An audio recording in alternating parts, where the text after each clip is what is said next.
She talks frankly about her views on fame, religion and sex in an interview which, at her request, was filmed in black and white.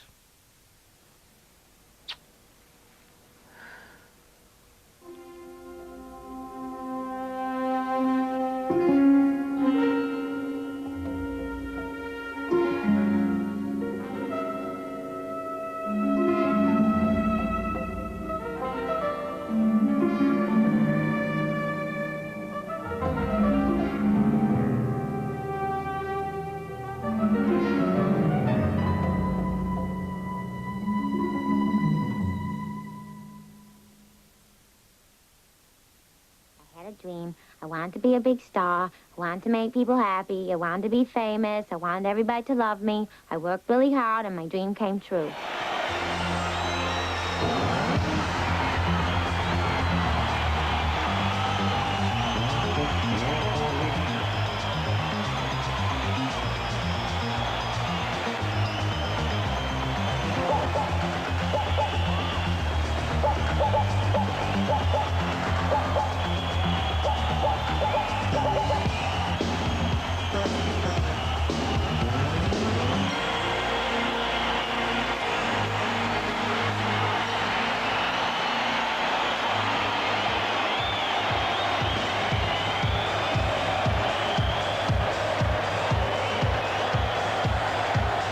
I mean, what does it feel like to be worshipped and adored? It feels great. Yes, I've always wanted to be famous.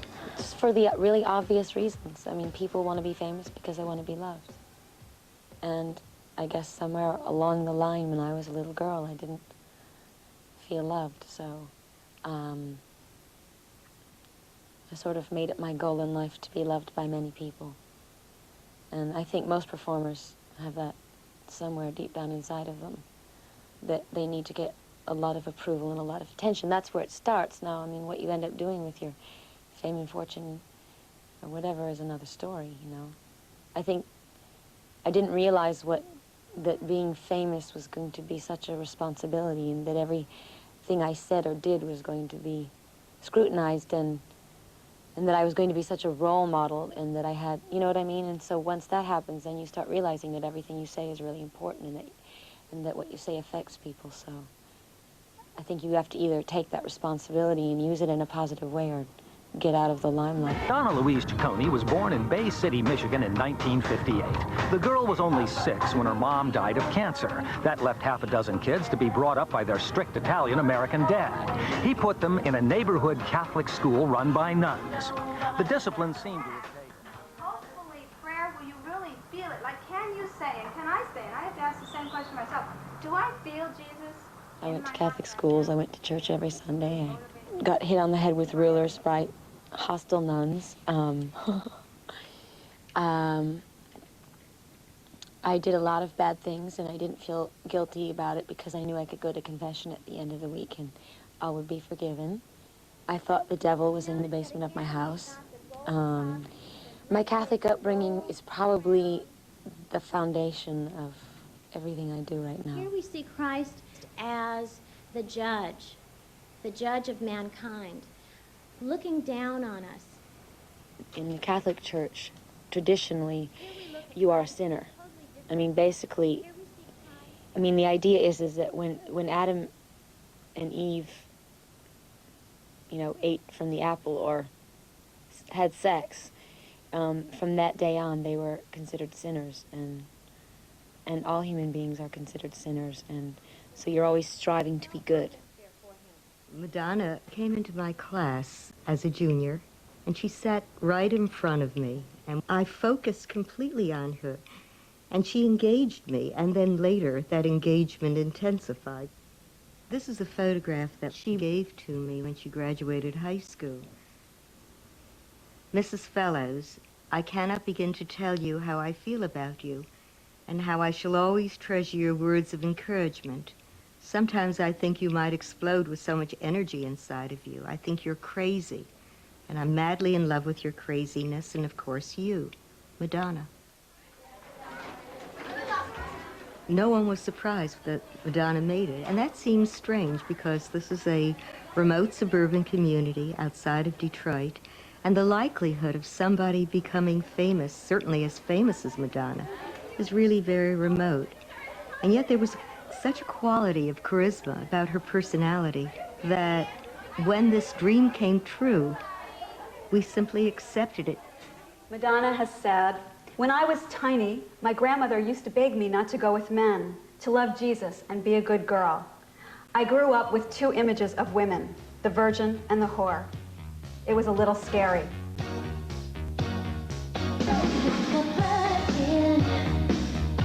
Madonna has often said that throughout her life, she has felt different from what others have expected her to feel or to be. In videos, she often plays two roles, one questioning the other, for example, in Like a Virgin.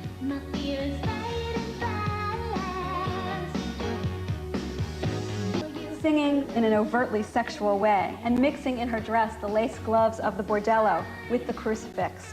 She makes a mockery of her grandmother's and the church's view that women are either virgins or whores.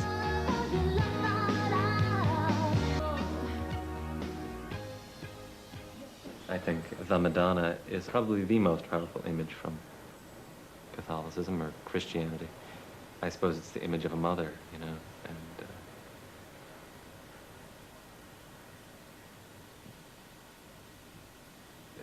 because of that, a very important one.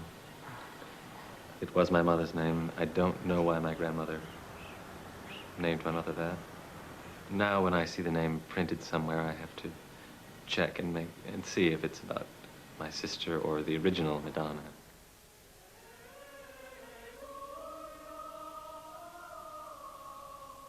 Someone named Madonna is inherently going to be controversial, but maybe the most important part of her controversy is the fact that Madonna is almost a religion, that she's almost a religious figure herself, that she's sort of a kind of saintly figure for a lot of people, and that people who are part of an established religion might find that threatening.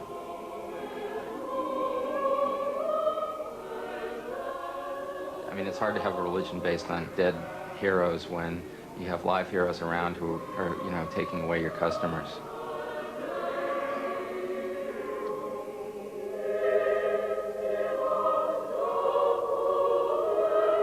Madonna draws on her own background, the use of Catholic iconography, and in her own modestly immodest way, she has seized back the crucifix for the masses, you know. They do not belong to John Paul II. They do not belong to any particular sect. They belong to all of us. I prayed that the days would last, they went so fast, tropically island breeze. I think whether she meant to do that or not, it's had that effect. Suddenly, the crucifix as a fashion icon is something that caught people's imaginations, partly because they want something to believe in other than, you know, a Coca-Cola logo. Religion plays, you know, a really big part in my work. I'm really fascinated by religious imagery. I'm not a practicing Catholic, but I'm still very curious about Catholicism and religion in general, not just Catholicism.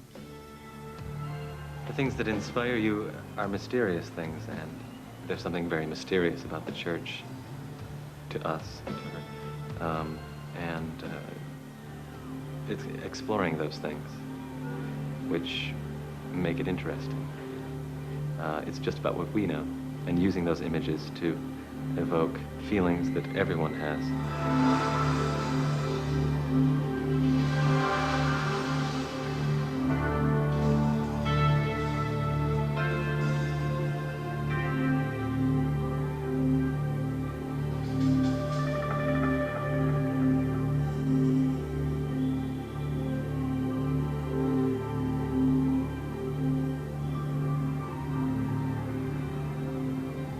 Someone said to me the other day, you lit a fire under her, and I said, no, darling, I lit lots of fires, but her kindling was just in the right place. It took off.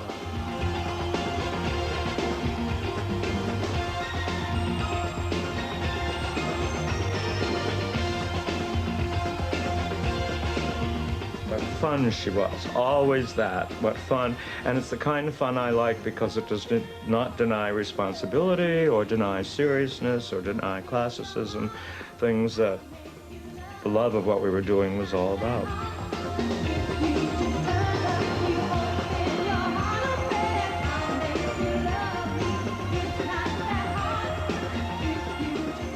When I met Christopher Flynn, my whole life changed. It wasn't just because studying dance with him gave me a focus, which is really important, and took me sort of out of what I consider to be a very humdrum existence. But he taught me about art and classical music and took me to museums, and he also took me out to my first gay discotheque, and I just saw a different side of life that I had never seen before.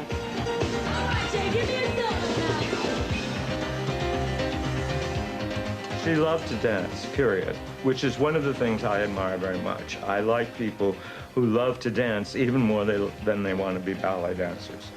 And she would clear the floor, and we'd just start cutting loose, and everybody loved her, and not because she was showing off. It's just that she so thoroughly enjoyed dancing that it just sprung out of her.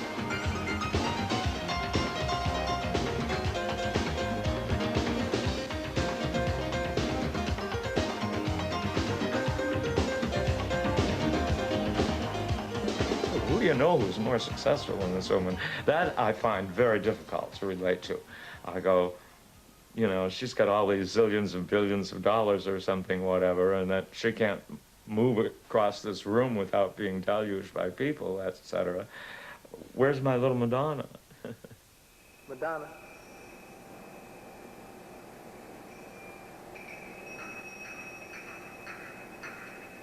She was very young. She was barely out of adolescence, plain little child with short kind of, what would we say, dishwater blonde hair, you know, nothing special. She had a doll that was probably 2 feet long, little girl doll, you know, a little dress and so forth, stuck onto her arm. Looked just like the most innocent child in the world.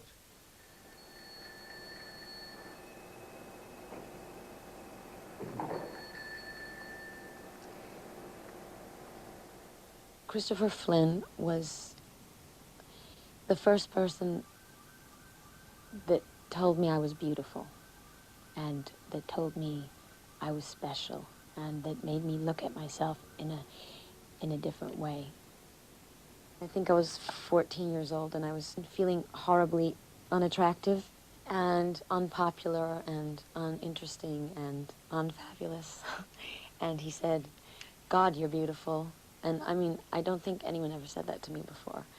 And I said, "What?" You know, and he made me appreciate beauty, but not in a conventional way, you know, like really about spirit and soul. But it was becoming apparent that she was moving into a different direction, and academic dance is academic dance. That's all I can say about it. It can be thrilling and exciting in its own ways, but it has its limitations. And it was also necessary for her to explore lots of other things.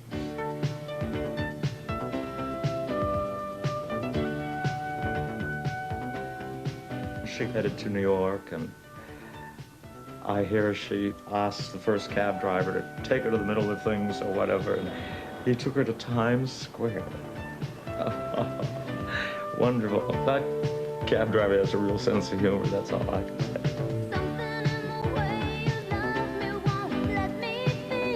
She had $70, $75, something like that in her pocket. She had the doll under her arm, a little satchel of some sort.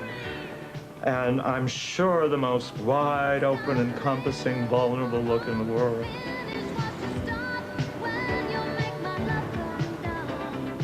Obviously, the taxi driver didn't really know where it was all happening, because he wouldn't have taken her to Times Square. But Times Square is really disgusting. I'm sure it was really horrible, you know, with that much money in your pocket.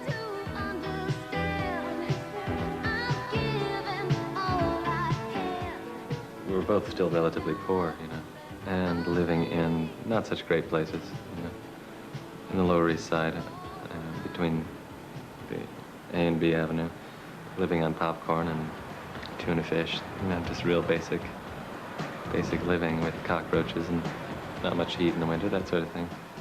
It was pretty disgusting. But I think we had some fun, you know. She was starting to perform in clubs and what we called track dates. So we were making money doing that, and I was dancing with her. And she was developing a following here in the city, which obviously means a lot to somebody who came here with $35 and her ballet slippers.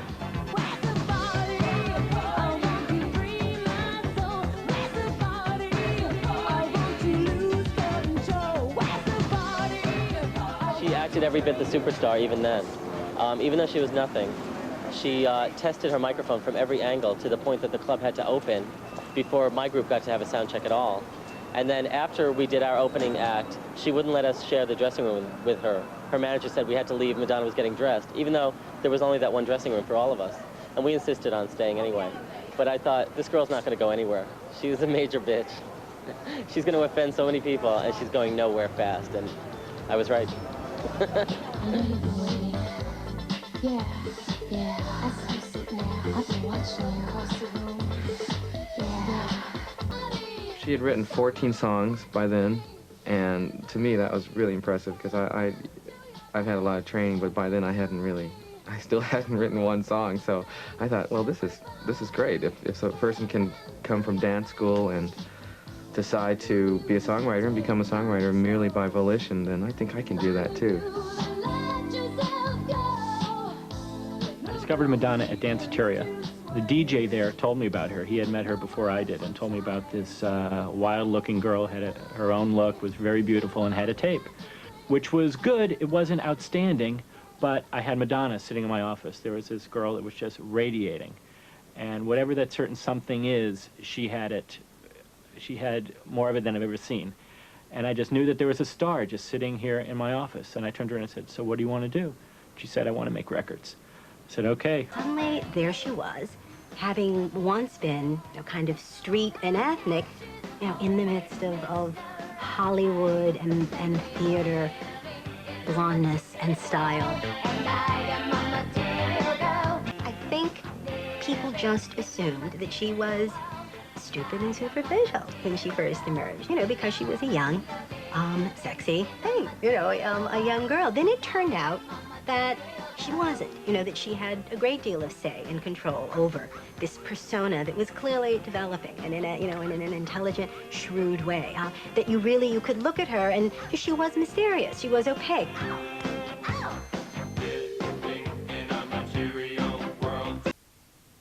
Madonna has often said in interviews that she has a deep sense of guilt and a feeling that she will be punished. She sometimes links this guilt to her mother's death. Whatever the origins of Madonna's feelings about guilt and punishment may be, her lyrics and her videos show a preoccupation with punishment and with images that fuse sex and aggression. I think I spent a lot of years hating my father when I first moved away from home for forcing me, for being such a disciplinarian and forcing me to go to church and wear a dress all the time. But I guess the older I get, the closer I feel to him. And the more accepting I am of what I consider to be his shortcomings.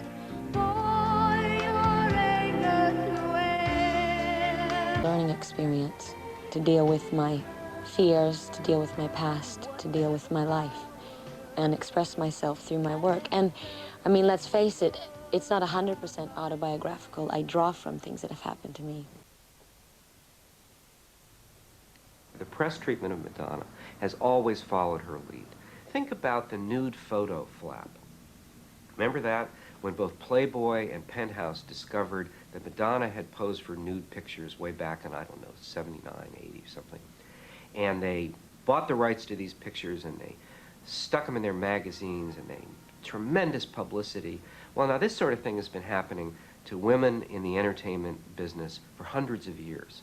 Happened to Louise Brooks, it happened to Marilyn Monroe. It's always been a scandal and people try and suppress the pictures and say, oh, I was so poor, I didn't know what I was doing, I didn't understand what I was, he talked me out of my clothes. Madonna says, what's the big deal?